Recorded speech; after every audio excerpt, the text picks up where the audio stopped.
রাধে রাধে নমস্কার, আমি আপনাদের life coach astrologer Shri Rudranath. আজকে যে বিষয় নিয়ে আপনাদের সকলের সামনে এসেছি, মান্থলি প্রেডিকশন, অর্থাৎ মকর রাশির জাতক জাতিকার ডিসেম্বর মাস কেমন যাবে, কেমন তাদের হেলথ থাকবে, কেমন তাদের লাভ রিলেশন থাকবে, এডুকেশনে ভাব কেমন থাকবে, বৈবাহিক সম্পর্ক কেমন থাকবে, ভাগ্য কেমন থাকবে, কেরিয়ার কেমন থাকবে, এই সমস্ত নিয়ে ইন ডিটেল আলোচনা করব। যারা মকর রাশি দর্শক দেখছেন তাদের আমি রিকোয়েস্ট করব এই ভিডিও স্কিপ না করে পুরো ভিডিও মন দিয়ে অবশ্যই দেখবেন। এটা আপনাদের খুবই ইনফরমেটিভ ভিডিও, তাই যারা এই চ্যানেল নতুন আছেন তাদের আমি রিকোয়েস্ট করব অবশ্যই তারা সাবস্ক্রাইব করুন। অন্তিমে আমার আলোচনা ভালো লাগলে লাইক এবং শেয়ার করতে অবশ্যই ভুলবেন না। প্রতি বছরের মতো নতুন বছরের উপলক্ষে আমি 50 জনকে ফ্রি কনসালটেন্সি দেবো। যারা এই পুরো ভিডিও স্কিপ না করে পুরো ভিডিও দেখবেন, লাইক করবেন, নতুন যারা আছেন তারা সাবস্ক্রাইব করবেন এবং কমেন্ট করে জানাবেন যে আপনাদের এই ভিডিও কেমন লাগলো, এবং তার প্রিন্টশট তুলে স্ক্রিনে দেওয়া নাম্বারে আমাকে হোয়াটসঅ্যাপ অবশ্যই করবেন। অবশ্যই সেই হোয়াটসঅ্যাপে উল্লেখ করতে হবে আপনাদের জন্ম তারিখ, সময় এবং নাম। তাই চটপট দেরি না করে নোট ডাউন করে নিন স্ক্রিনে দেওয়া নাম্বার। আমরা আজকে দেখে নেব নবগ্রহের গোচরে মকর রাশি জাতক জাতিকার জীবনে কি পরিবর্তন আসতে চলেছে ডিসেম্বর মাসে। এই প্রসঙ্গে একটা জিনিস অবশ্যই বলবো, যখন গ্রহের গোচর হয় অর্থাৎ নবগ্রহের গোচর যখন হয়, সেই গোচরে কিছু কিছু ক্ষেত্রে শুভ ফল দেয়, কিছু কিছু ক্ষেত্রে অশুভ ফল দিয়ে থাকে। আজকের আলোচনায় শুভ এবং অশুভ দুটো নিয়ে আলোচনা করব, তাই দীর্ঘায়িত না করে চটপট আমি শুরু করে দেবো। প্রথমে আমরা দেখে নেব যে আপনাদের ডিসেম্বরের যে ছক রেডি হয়েছে মকর রাশির জাতক জাতিকার, সেই ছকে গ্রহের অবস্থান কোথায় রয়েছে।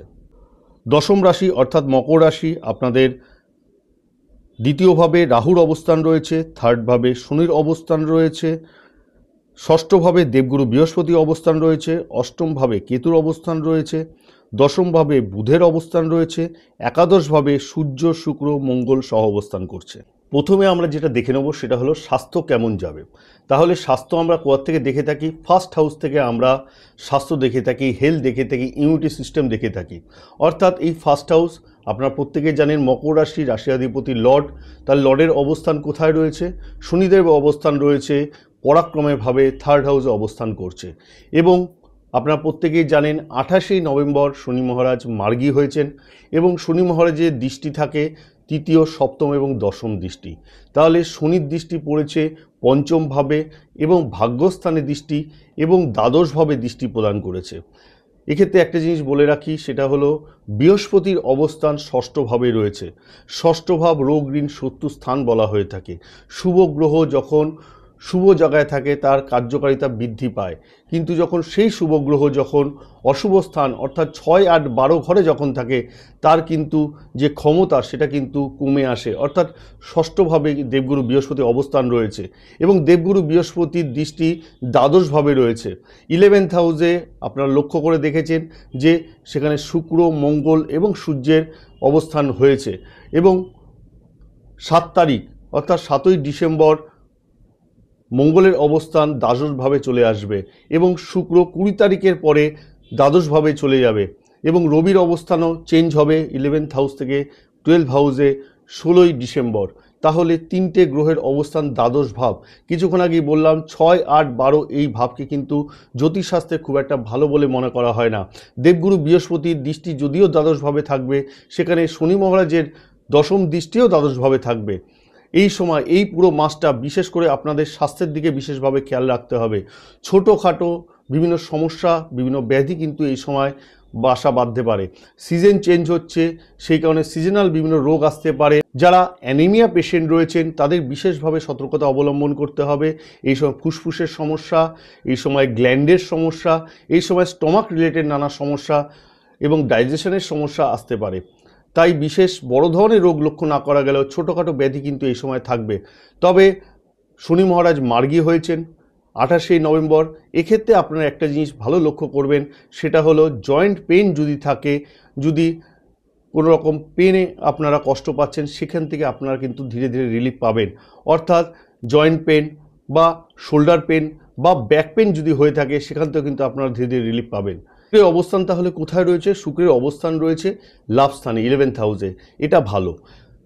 শুক্র 20 তারিখ পর্যন্ত এখানেই অবস্থান করবে। 20 ডিসেম্বরের পরে শুক্রের অবস্থান দ্বাদশভাবে চলে যাবে। এক্ষেত্রে 20 তারিখের পর থেকে একটু খারাপ হবে, সেই সময় অলসতা বৃদ্ধি পাবে। এবং শুক্রের অবস্থান যখন লাভস্থান থাকবে, সেখান থেকে শুক্রের দৃষ্টি তার নিজের ঘরে, বৃষভ রাশি ঘরে পঞ্চমভাবে দৃষ্টি প্রদান হবে। এক্ষেত্রে যে কোনো উচ্চশিক্ষা ভালো হবে, কারণ নবম ভাব থেকে উচ্চশিক্ষা আমরা দেখে থাকি, নবমভাবে ভালো হবে। দেবগুরু বৃহস্পতি অবস্থান ষষ্ঠভাবে রয়েছে এবং শনি মহারাজের দৃষ্টিও কিন্তু পঞ্চমভাবে পড়েছে। তাই এক্ষেত্রে একটা জিনিস মাথায় রাখতে হবে, যে একাগ্রতার সাথে আপনারা পড়াশোনা করছিলেন, যে সময়টা আপনারা 1 ঘন্টা দিচ্ছিলেন, সেই সময় কিন্তু আপনাকে বাড়াতে হবে। কারণ শনি কর্ম প্ল্যানেট, কারণ যত বেশি পরিশ্রম করতে পারবেন তত ভালো কিন্তু সাকসেস হবেন। তথাপি মাসের মধ্যভাগ পর্যন্ত 15 তারিখ পর্যন্ত এডুকেশনের জায়গা থেকে যে কোনো চেঞ্জ আপনি করাতে পারেন, অর্থাৎ যে কোনো ফর্ম ফিল আপ, যে কোনো জায়গায় ভর্তি হওয়া, যে কোনো চেঞ্জেস আপনি করতে পারবেন। 16 তারিখের পর থেকে কিন্তু একটু বিদ্যাভাবে খারাপ হবে, সেই সময় অলসতা আসবে, অন্যদিকে মন যেতে পারে। কারণ দ্বাদশভাবে দেবগুরু বৃহস্পতির দৃষ্টি থাকলেও শনিরও দশম দৃষ্টি দ্বাদশভাবে রয়েছে। এক্ষেত্রে যখন শুক্রের অবস্থান দ্বাদশভাবে হবে, তখন কিন্তু বিদ্যাভাবের জায়গা থেকে একটু ক্ষতিগ্রস্ত আপনারা হবেন। তাই বিশেষভাবে মাসের প্রথম দিকে পড়াশোনায় বেশি করে মন দিতে হবে, মাসের শেষের দিকেও পড়াশোনায় মন দিতে হবে, যাতে ভবিষ্যতে আপনি সাইন করতে পারেন। তাই বিদ্যার জায়গা থেকে কোনো রকম ঘাটতি না হয়, সেই ব্যাপারে বিশেষভাবে আপনাদের খেয়াল রাখতে হবে। এই স্থান থেকেই দেখা হয়ে থাকে লাভ রিলেশন, ভালোবাসার স্থান এই ঘর থেকে দেখা হয়ে থাকে। শুক্রের অবস্থান 11th হাউসে থাকলেও এই স্থানে কিন্তু মঙ্গলের অবস্থান রয়েছে, সূর্যের অবস্থান রয়েছে এবং পঞ্চমভাবে সপ্তম দৃষ্টি, এই 3টে গ্রহের পঞ্চমে দৃষ্টি পড়ছে। তাই এই সময় কিন্তু একটা জিনিস লক্ষ্য করা যাবে, 15-16 তারিখ পর্যন্ত কিন্তু ছোটোখাটো ব্যাপারে ট্রাসেল হবে। কারণ দ্বিতীয়ভাবে রাহুর অবস্থান রয়েছে, বাণীস্থানে রাহুর অবস্থান রয়েছে। এক্ষেত্রে আপনাকে একটু বাকসংযমী হতে হবে, আপনাকে যে কোনো কিছু কিন্তু বুঝে কথা বলতে হবে, নয়তো ভালোবাসার সম্পর্কে কিন্তু একটা দূরত্ব তৈরি হবে।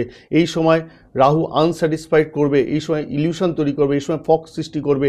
আচমকে এমন কথা আপনি বলে দেবেন যে সামনের মানুষ আপনার মাধ্যমে হার্ট হবে এবং সামনের মানুষও কিন্তু একটু অ্যাগ্রেসিভ হবে। কারণ মঙ্গলের দৃষ্টি পঞ্চমভাবে যখন থাকবে, সেও একটু অ্যাগ্রেসিভ হবে, সেও একটু জিদ্দি হবে, সেও কিন্তু ছোটোখাটো ব্যাপারে সমস্যার সৃষ্টি করবে। তাই ওভারঅল যদি দেখা যায়, মাসের শুরুর দিকটা অর্থাৎ 15 তারিখ পর্যন্ত বিশেষ সতর্কতা অবলম্বন করতে হবে।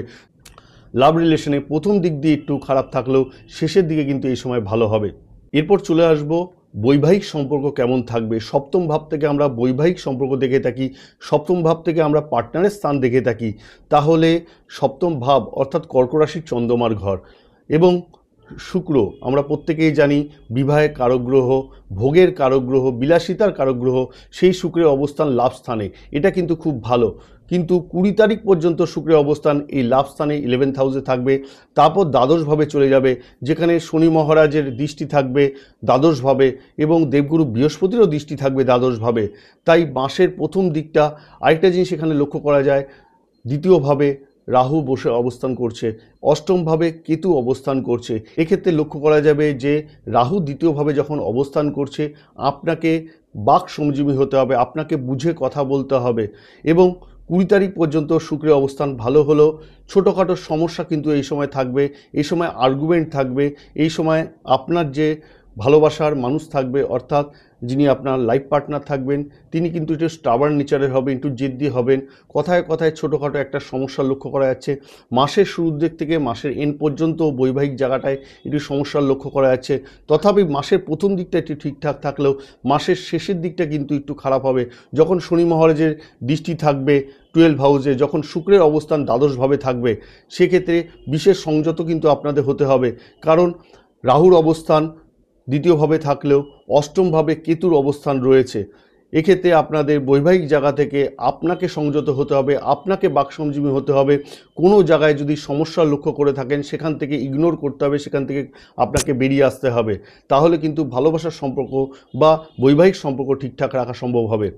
এই স্থান থেকেই দেখা হয়ে থাকে পার্টনারশিপের স্থান, অর্থাৎ এই মাসটা বিশেষ করে আমি আপনাদের নিষেধ করব যে কোনো পার্টনারশিপ বিজনেস যদি মনে করে থাকেন করবেন, তাহলে এই সময়টা অর্থাৎ ডিসেম্বর মাসে কোনো পার্টনারশিপ বিজনেস কিন্তু করা যাবে না বা কারোর সাথে পার্টনারশিপ করা যাবে না।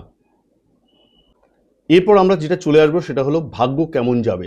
তাহলে নবম ভাব থেকে আমরা ভাগ্য দেখে থাকি, কন্যা রাশি বুধের ঘর।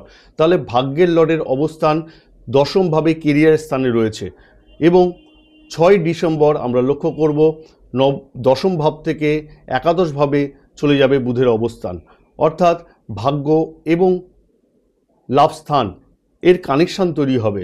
অর্থাৎ এক্ষেত্রে কিন্তু খুব ভালো বলা হয়ে থাকে।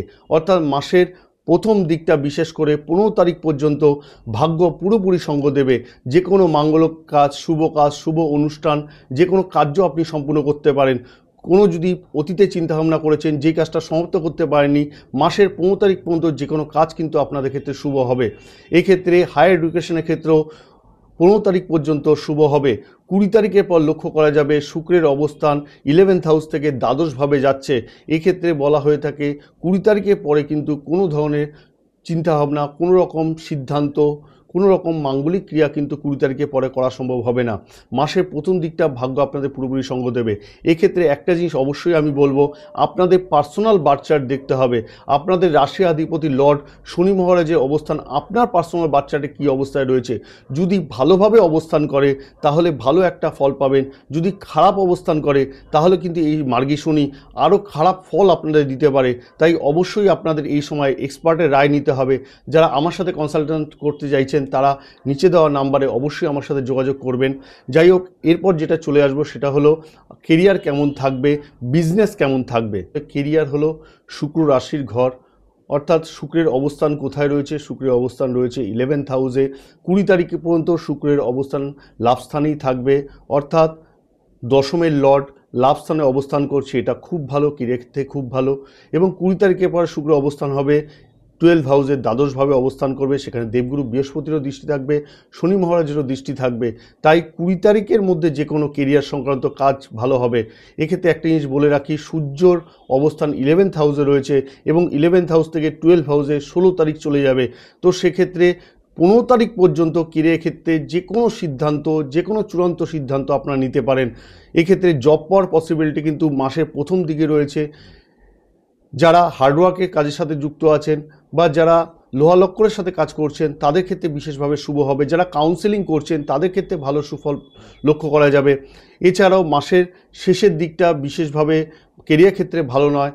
এক্ষেত্রে দ্বাদশভাবে গ্রহের অবস্থান যখন থাকবে, শনির দৃষ্টি, বৃহস্পতির দৃষ্টি যখন থাকবে শুক্রের ওপরে, মঙ্গলের ওপরে, রবির ওপরে, এক্ষেত্রে একটু আপনাকে ট্রাসেল দেবে। এক্ষেত্রে কিন্তু আর্গুমেন্টস বাড়াবে, অর্থাৎ অফিসে বসের সাথে আপনার লড়াই হতে পারে, অফিসে এনভায়রনমেন্ট খারাপ হতে পারে। বিশেষভাবে কিন্তু এই সময় খেয়াল রাখতে হবে, কারণ দ্বিতীয়ভাবে রাহুর অবস্থান, বাণিজ্য স্থানে রাহুর অবস্থান রয়েছে। তাই কথা আপনাকে বুঝে বাকসংযমী হতে হবে। দ্বিতীয় ভাবকে ধনভাব বোঝায়, রাহুর অবস্থান ধনভাবে রয়েছে। তাই আচমকা কোনো অর্থপ্রাপ্তি যেমন ঘটতে পারে, আচমকা অর্থহানিও এই সময় কিন্তু হতে পারে। বিশেষভাবে কিন্তু এই সময় খেয়াল রাখতে হবে। দেবগুরু বৃহস্পতির অবস্থানও ষষ্ঠভাবে রয়েছে, খুব একটা ভালো স্থানে নেই। আমি আগেই বলেছি 6, 8, 12 ঘরে যদি শুভ নক্ষত্র অবস্থান করে, শুভ গ্রহ অবস্থান করে, তাহলে সেক্ষেত্রে কিন্তু ভিন্ন ফল দিয়ে থাকে, অর্থাৎ তার ক্ষমতা কিন্তু কমে যায়। তো সেক্ষেত্রে কেরিয়ার দিক দিয়ে বিশেষভাবে খেয়াল রাখতে হবে। মাসের প্রথম দিকটা ঠিকঠাক থাকলেও লাস্টের দিকটা কিন্তু আপনার একটু ট্রাসেলে যাবে, অর্থাৎ এই সময় দূরের যাত্রা হবে, দূরে কিন্তু আপনাকে শনি মহারাজ যাত্রা করাবে। এই সময় যদি ট্রান্সফার চান তাহলে মাসের প্রথম দিক দিয়ে ঠিকঠাক, মাসের শেষের দিকে ট্রান্সফার কিন্তু এই সময় ভালো নয়। অর্থাৎ কোনো কেরিয়ারে পরিবর্তন বা বিজনেসে যদি কোনো পরিবর্তন মনে করে থাকেন, মাসের প্রথম দিকটা বিজনেস ঠিকঠাক থাকলেও মাসের শেষের দিকটা কিন্তু বিজনেস খুব একটা ভালো নয়। তাই বিজনেসের ক্ষেত্রেও আপনাকে হাই রিস্ক প্রথম দিকে নিতে পারেন, মাসের শেষের দিকে কিন্তু বড় ধরনের রিস্ক, বড় ধরনের চেঞ্জ কিন্তু আপনি করবেন না, অর্থাৎ বড় ধরনের ইনভেস্টমেন্ট আপনি করবেন না। এই সময় ক্রেডিট দিতে হলে মাসের শেষের দিক অবশ্যই আপনারা ক্রেডিট দেবেন না, আপনারা বুঝে কিন্তু বিজনেসটা করবেন, অর্থাৎ বড় ধরনের রিস্ক না নেওয়াই এই সময় ভালো। এরপর অন্তিমে আমি চলে আসবো রেমেডি নিয়ে। শনি মহারাজের জাতক আপনারা অবশ্যই শনিদেবের বীজ মন্ত্র নিত্য জপ করলে বিশেষ ভালো সুফল পাবেন। ওম প্রাম প্রিম পোম স শনিশ্চরায় নমঃ। এছাড়াও আপনাকে হনুমান চল্লিশা নিত্য জপ করবেন। এক্ষেত্রে একটা জিনিস অবশ্যই বলে রাখি, আমি অনেকের ক্ষেত্রে দেখেছি হনুমান চল্লিশা পাঠ করছেন, জয় শ্রী রাম উচ্চারণ করছেন না। অবশ্যই 108 বার জয় শ্রী রাম উচ্চারণ করতে হবে, তারপর হনুমান চল্লিশা পাঠ করতে হবে, তাহলে কিন্তু বিশেষ সুফল আপনারা পাবেন। আশা করি এই ভিডিওর মাধ্যমে ডিসেম্বর মাসে মকর রাশির জাতক জাতিকার জীবনে কি পরিবর্তন আসতে চলেছে, কি ভালো থাকবে, কি খারাপ থাকবে, এই সমস্ত বিষয় নিয়ে ইন ডিটেল আলোচনা করলাম। যারা এই চ্যানেলে নতুন আছেন তাদের আমি রিকোয়েস্ট করছি অবশ্যই তারা সাবস্ক্রাইব করুন।